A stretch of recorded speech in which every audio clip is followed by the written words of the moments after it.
Let's chika, Danay Pangilinan,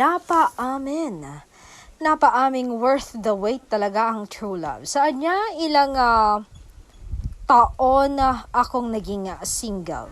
Pero kapag nakasama mo na yung taong gusto mong makasama sa araw-araw na panghabang buhay na, ang sarap ng pakiramdam dahil kahit ang tagal kong naging single kasi since birth.